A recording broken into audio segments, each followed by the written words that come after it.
জীবনযাপন চ্যানেল থেকে আপনাদের স্বাগত। আজকে চলে এসেছি কাতলা মাছ কাঁচকলা আলু দিয়ে পাতলা ঝোল।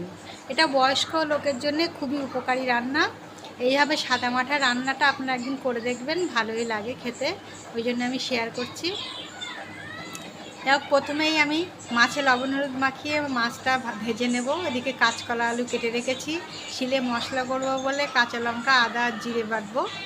একদম সিম্পল রান্না, সাধারণভাবে, কিন্তু খেতে অসাধারণ। বিশেষ করে অসুস্থ মানুষরাও এইভাবে খেলে খেতে পারবেন। মাছ ভাজার জন্য রেডি হয়ে গেছি। তেল দিয়ে দিলাম কড়াতে। তেল গরম হলেই মাছগুলো ভেজে নেব একে একে।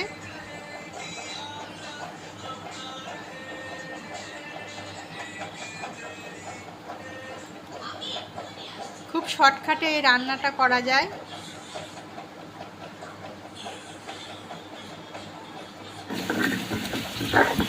শিলে আমি মশলাগুলো বেটে নিচ্ছি। ওদিকে মাছটা ভাজা হচ্ছে।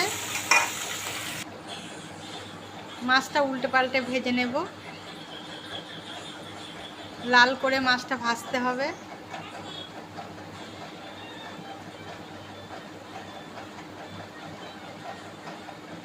মাছগুলো আমার সবই ভাজা হয়ে গেছে। এই যে এইভাবে মাছগুলো ভেজে তুলেছি। এবার কড়াতে একটু পাঁচফোড়ন ফোড়ন দিয়ে দিচ্ছি।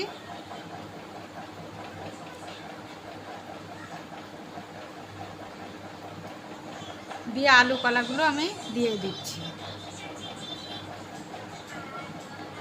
আলু কলাগুলো নাড়াচাড়া করে লাল লাল করে ভেজে তুলব। একটু লবণ হলুদ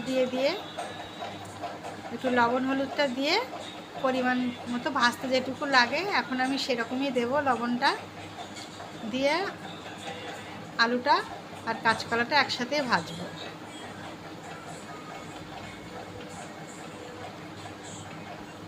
ভেজে এবার তার মধ্যেই দিয়ে দিলাম আদা জিরে আর কাঁচা লঙ্কা বাটা। এবারে এই কাঁচকলা আলুর সাথে আমি এই মশলাটাও কিছুক্ষণ নাড়াচাড়া করে নেব।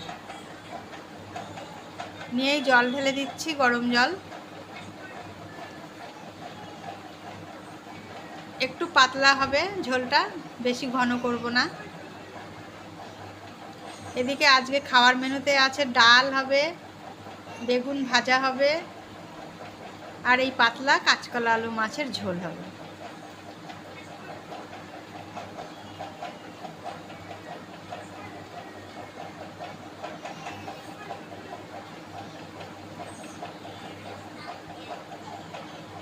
এবার ঝোলে যতটুকু লাগবে লবণ হলুদ দিয়ে দিলাম।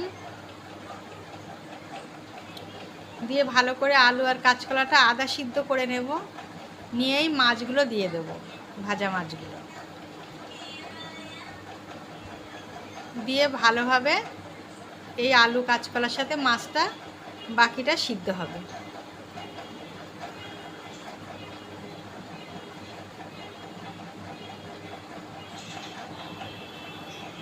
একদম সাধারণ রান্না। এই যে আমার রান্না রেডি হয়ে গেছে।